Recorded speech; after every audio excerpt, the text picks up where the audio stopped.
Welcome to the Red Podcast, a place for bold, inspired, outrageously courageous, and just a tad bit naughty women leaders come together. I'm Elayne Kalila, and I'm the founder of the Priestess Presence Temple, a sisterhood of over 80,000 women. For the past 25 years, I've had the great pleasure and privilege of supporting, inspiring, catalyzing, and initiating women to remember who they are. The Red Podcast is a place where you can come to lean into your edges, listen for that which yearns to be expressed more fully through you, and to say yes to the places that probably scare you. More importantly, I'm going to be talking with some amazing women who are spiritual and grounded, and we're going to be chatting about what it takes for each one of us to step into the legacy of our purpose and fully bring it to the world that we're here to co-create. Your presence is a gift, so I say bring it. We're here to listen to your red, your leading edge, that place of evolution within you. I hope you enjoy the conversations.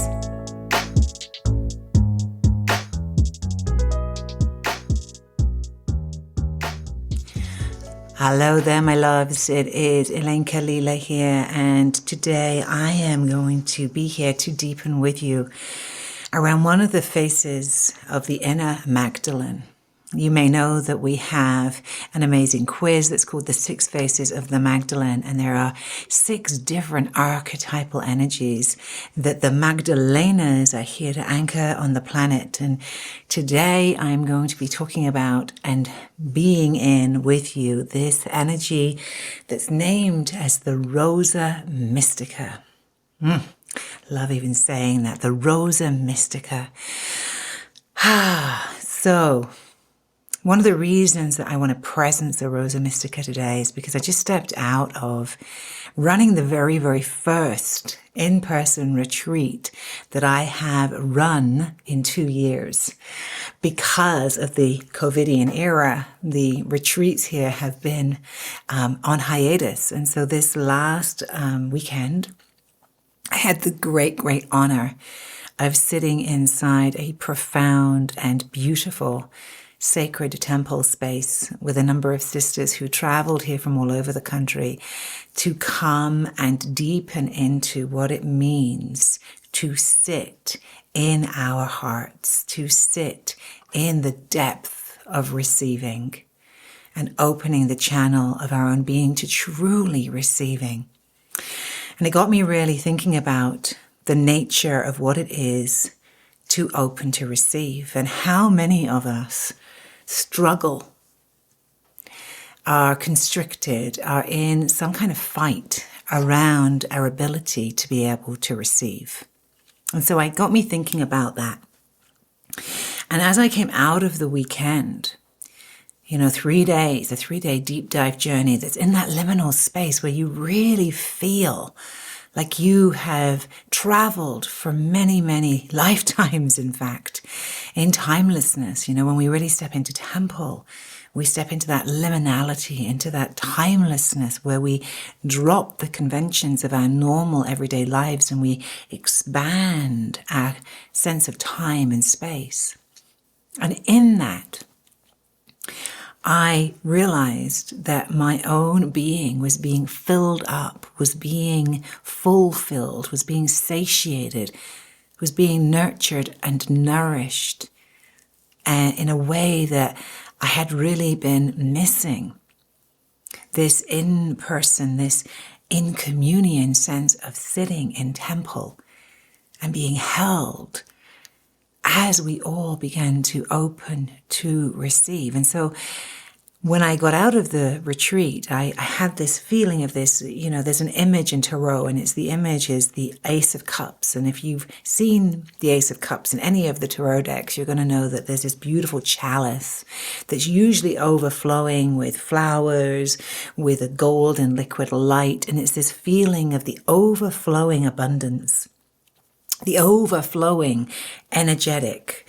And what we often see in that image is the that beautiful realm of light or flowers is flowing over the brim. Like there's this sense of more than enoughness, And as it flows over the brim, it cascades down the outside of the chalice into the earth beneath it, and then comes back up that central point, creating this tube torus, this toroidal field, that we all are a toroidal field. And I want to speak to you about that today, because there's this place, this mystery that we're being invited into that really is about how do we walk as love? What is it to be love?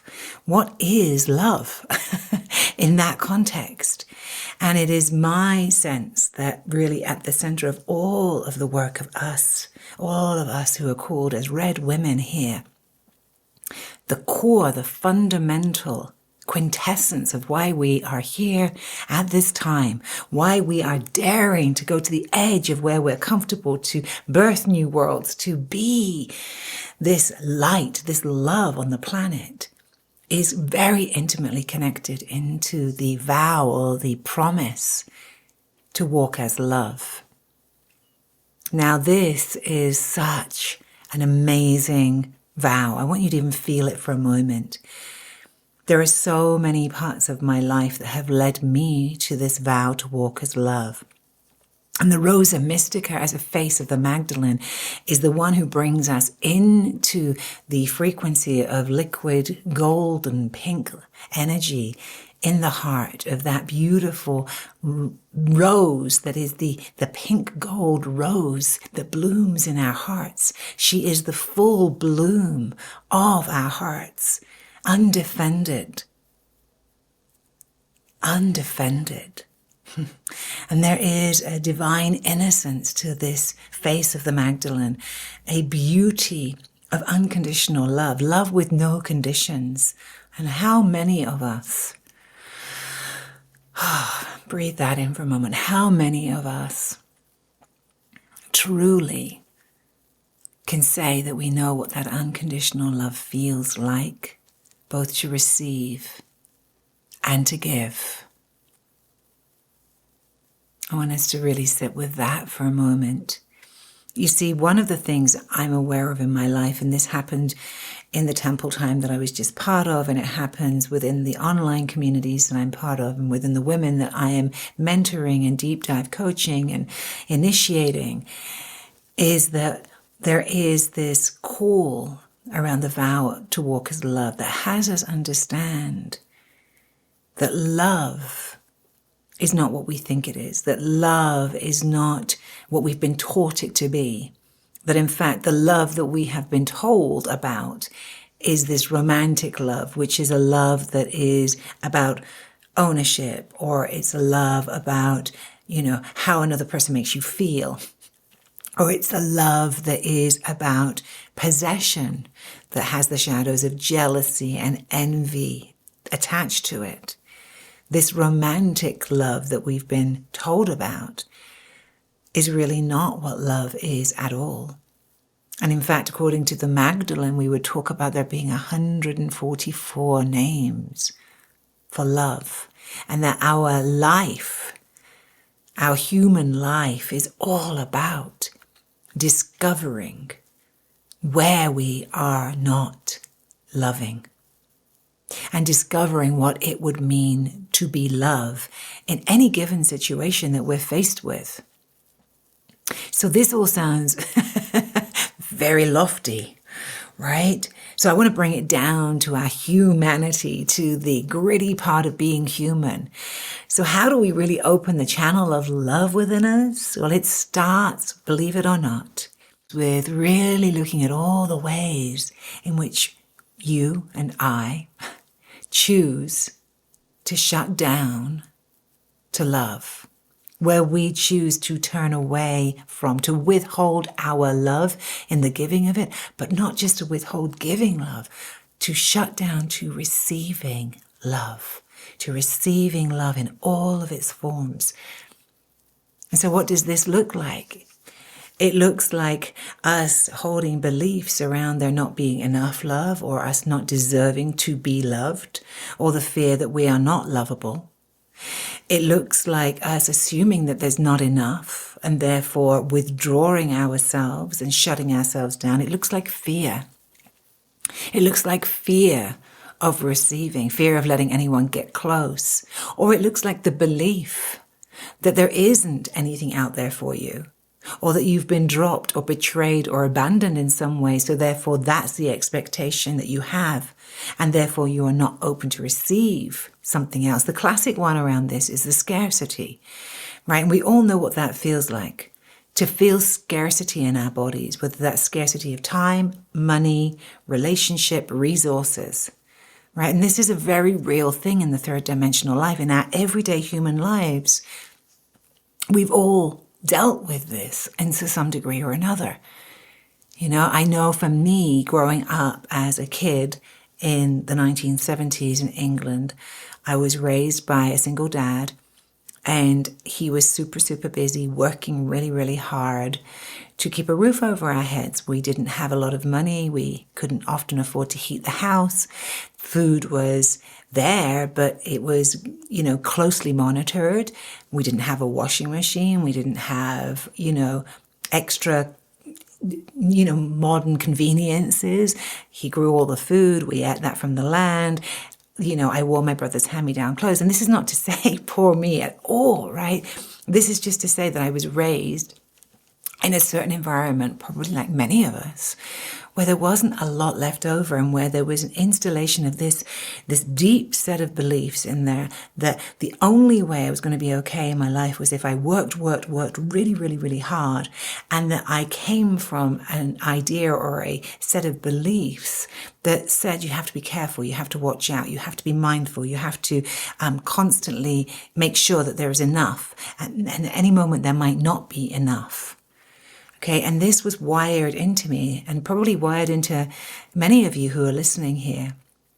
And whatever your story is around money, or around resources, or around how you were raised, or the mindsets that you were raised into, I want you to feel that in your body for a moment. And what has this to do with love, you might ask? Well, it wasn't just money that was scarce in my house. It was also time and energy and attention and connection. Right? My dad was really busy. He was really focused on working. He didn't have a lot of energy and time left for actually raising kids. He was young. He was inexperienced. There's all this stuff. So there's another level of scarcity in there, which is it's not just about not enough money. It's that there's not enough time. There's not enough attention. There's not enough nourishment.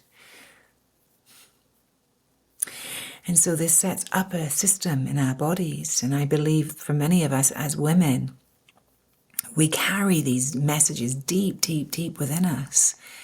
And so what it does is it stops us from receiving the connection to support.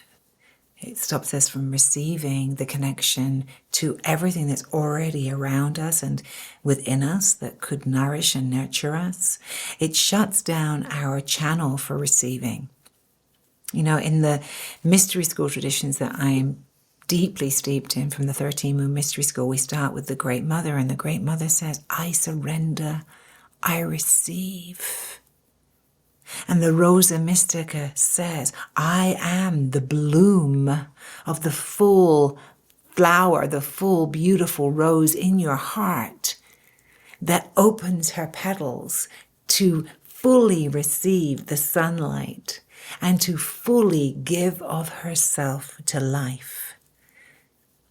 When we open to receiving the blessings that are in our lives, when we begin to untuck our tails and drop our root down into the earth beneath us, when we begin to breathe more deeply, when we begin to open up the places that hold tension and constriction, and we start to let the energy flow in our own bodies and our own hearts, we begin to allow there to be the nourishment of the prana, of the life force, the awakening of the Shakti, the awakening of the connection to the flow of life in us. If we go back to that image of the chalice that is overflowing with energy, then the chalice is allowing, and this is super important, allowing itself to be filled and then emptied and then filled and then emptied. It's not holding on to the liquid or to the beauty within it. It's letting go of it. And so how many of us hold on out of fear of it not being refilled.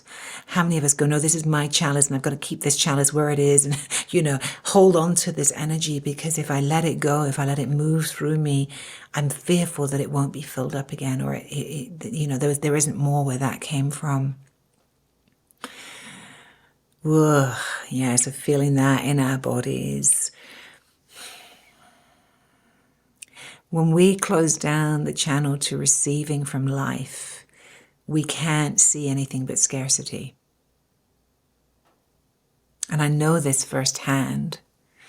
When I'm living in that place, I feel what happens, the constriction of my field, the constriction of my heart, the feelings of not enough-ness, and how deeply ingrained that was, and how this face of the Magdalene, the Rosa Mystica, is really coming to re-establish the flow of energy within us, that we are conduits for that energy to flow through, and that we are truly called into the awareness of what it means to really open to receiving and then giving from that place of fullness. So this is the other side of it, right?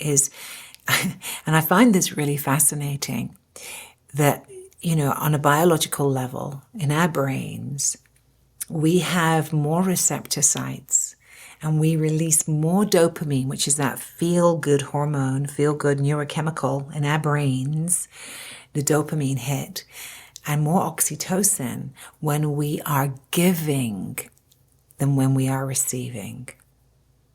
I'm going to say that one more time. So we get a stronger hit of pleasure from giving than we do receiving.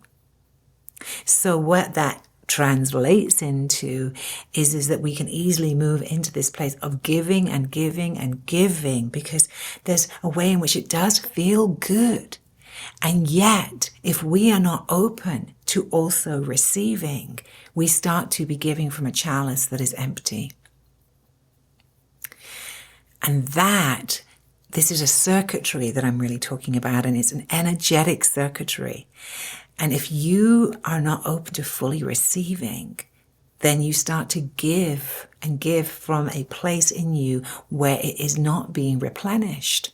And at some point, you become exhausted from giving, and you become even resentful of giving, and maybe a bit pissed that you seem to always be giving out. So if that's you that I'm speaking to right now, I know that place too. And in our culture, we've been acculturated, women particularly, to overgive, to be over-responsible, to think that it's ours, that we have to do. And it comes from this deep place within us that really, really understands and desires to give of love, to give of sustenance and nurturance to others. But the gap has come with us then receiving it, because if we don't feel worthy enough, if we don't feel that we are deserving, then we will try to negate ourselves out of the circuitry. And then what happens is we're not giving from a place where we are also getting. Yeah, there's this beautiful mystical teaching that says this, and this is from, the deep Magdalene, from the Gnostic Christians, from the whole world of Gnostic mysticism, which says, there is no getting and there is no giving. There is just the endless circuitry of love. So there is really no getting and no giving. There is not a binary in there. Because truly, when we give from a full heart and we are received by another, we automatically receive back from the act of giving.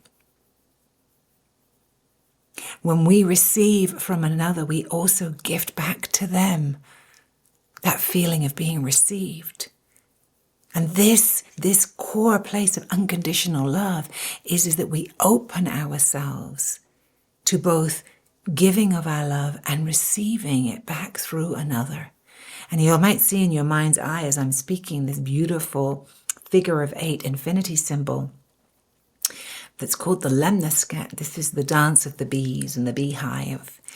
And you might start to feel that energy of that simultaneous looping around that figure of 8, which talks to the nature of what it is to give and receive in simultaneity. And so what does all that really mean when we think about it, feel about it from the perspective of the Rosa Mystica? It means that we are here to rebalance. And this is really important, to harmonize and rebalance ourselves, to really feel where we are living in the shadow of not enoughness or scarcity, or a close down to the receiving of the great beauty, the great abundance, the great flow of energy, the possibilities that are constantly arriving and arising in our lives. The Rosa Mystica is the awakening of the mystical rose within our hearts.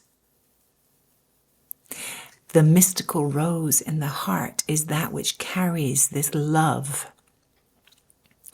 that is a marriage of divine love and human love together. It is the marriage of our higher self with our lower self.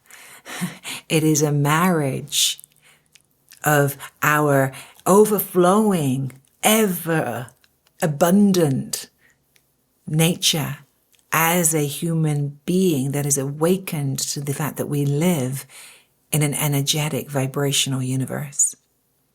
That we are not fixed in matter, that we are both a particle and a wave simultaneously. In terms of quantum physics, we are both physically here in matter, and we are also the space between the matter that is infinite in its potential.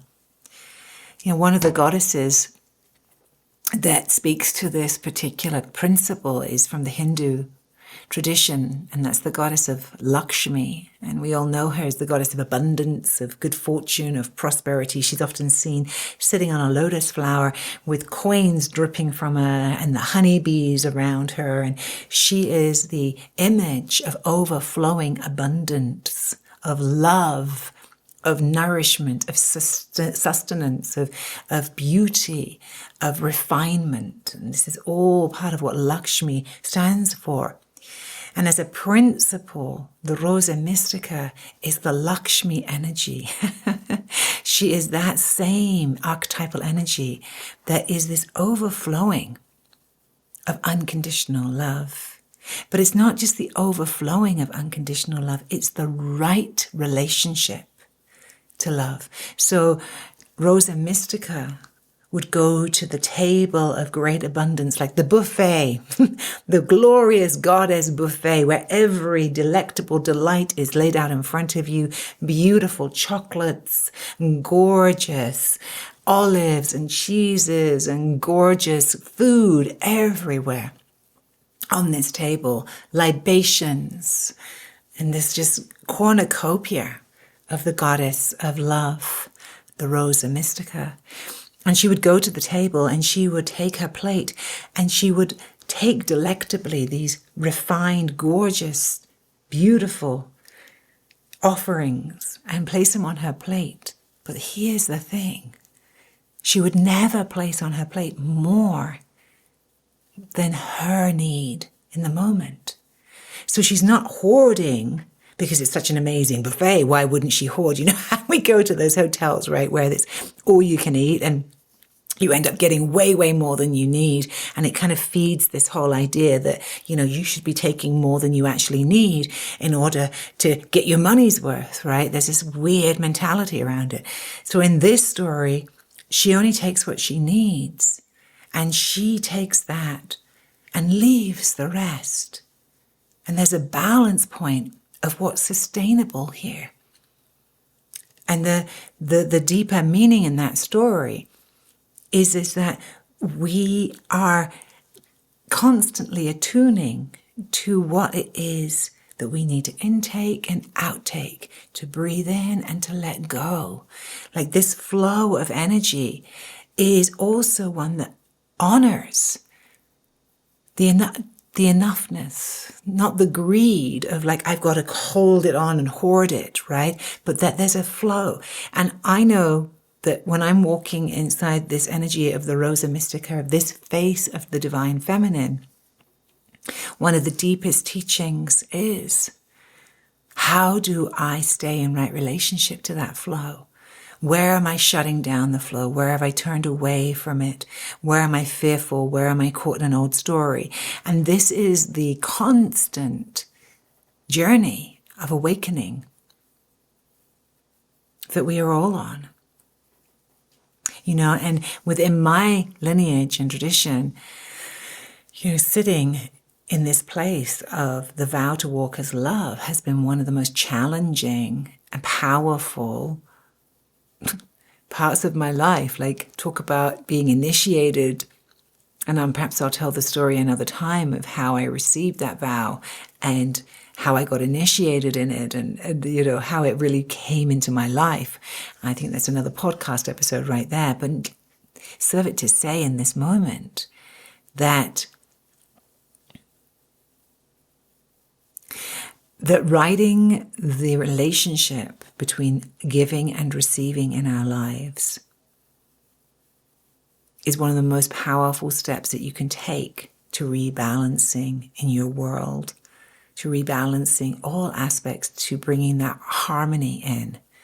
That is the marriage between the light and the shadow, that is that nexus point. And so why do we really care about this? The Rosa Mystica gives us access into the power of love. Love is that which transforms all things.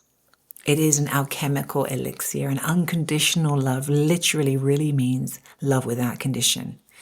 In other words, it is love that is not held back. It is love that there is no condition to. It's loving because that's just what's here. It's the risk to love anyway. It's the love that comes moving through us that we cannot stop. That's like an ocean, a flood, a rising river that takes us with it, that we have to go into because it just is. And when we open the heart and the body to allow love to come through, we are not able to hide out anymore. We're not able to restrict ourselves anymore. We're not able to say, well, this deserves love and that doesn't deserve love. Love just is.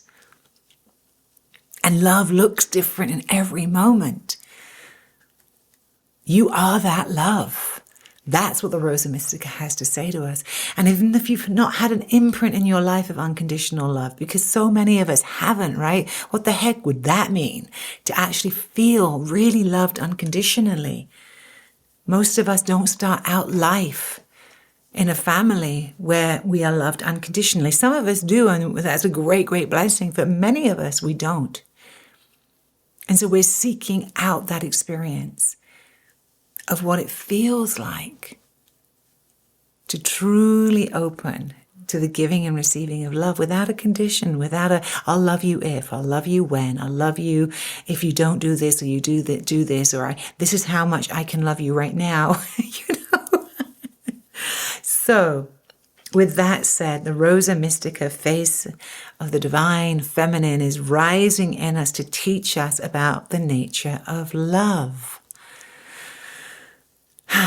So, with that said, I'd like to share with you today a Rosa Mystica inspired piece from the Red Velvet Sun, a collaboration with Bam Vox, and it is called Love. Please enjoy, and I'd love to hear back from you about how you're being called to more deeply love yourself and others. Blessed be. You are love.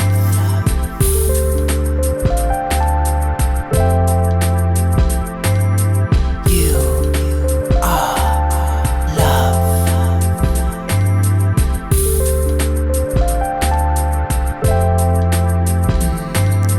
I can see straight through any illusion to the heart of you. I can see through any of the masks, any of the withholds, any of the places that you think you can hide out. I can see through that too. Not because I am trying to dismantle all of the fortresses that you've built around your heart, but because I'm the presence of is love. I am that within you, that if you could just allow it, flows freely and naturally, like the lifeblood, like the oxygen, like all aspects of our organic, natural being. You are love. Yeah. Yeah. You. Yeah. You. I see you. Hiding out. I'm calling you to let it happen anyway.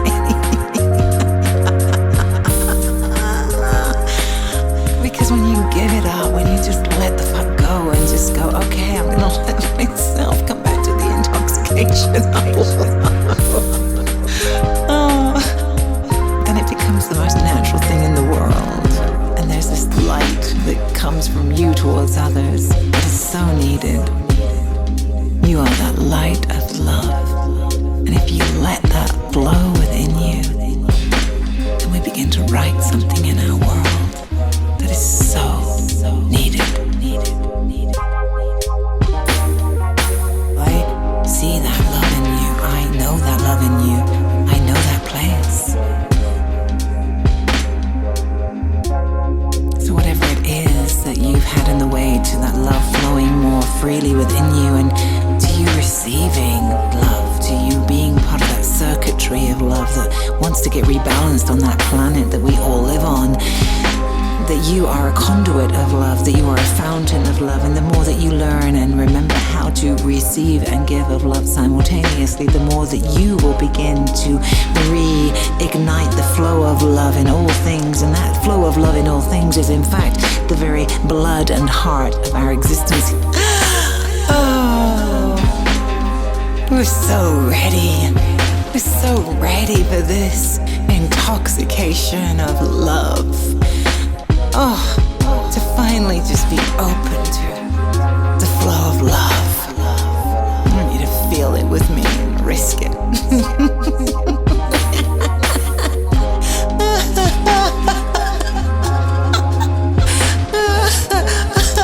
Ooh, this is the energy that just kind of takes us and we can't stop ourselves from being that love. Like, you know, all the places that you've resisted being love, only to be taken by love. You are love. Yeah. Yeah. You. You are love. Yeah. Yeah. You.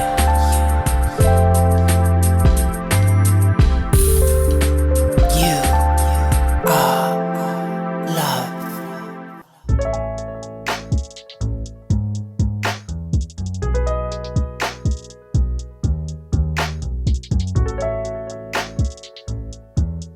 I want to thank you for listening to this episode of the Red Podcast. It's been an honor to have you here with us. As Red women, we are here leading from the edges of our own evolution, birthing new worlds into being through our bodies, our hearts, our minds, and our beautiful presence. If you would like to be in contact with me, I love hearing from you. You can find me on Instagram at Elayne.Kalila or over on my website, ElayneKalila.com.